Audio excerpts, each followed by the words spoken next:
जोगी बड़ो बड़ो बात कर रहा है, सबसे बड़ा भोगी है। महाकुंभ में कितना लोगों का मौत हुआ, कितना लोगों ने इंजर्ड हुआ, कोई लिस्ट ऑफ पब्लिकली दिया नहीं दिया।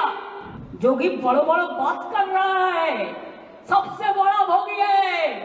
महाकुंभ में कितना लोगों का मौत हुआ, कितना लोगों ने इंजर्ड हुआ, कोई लिस्ट ऑफ पब्लिकली दिया नहीं दिया।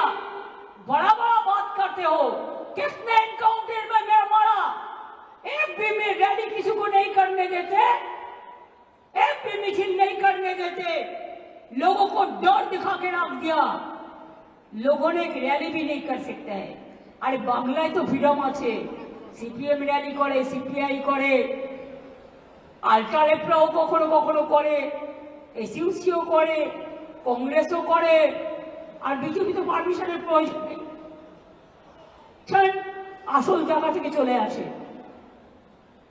নকল লোকেদের পারমিশন আসল জায়গা থেকে চলে আসে।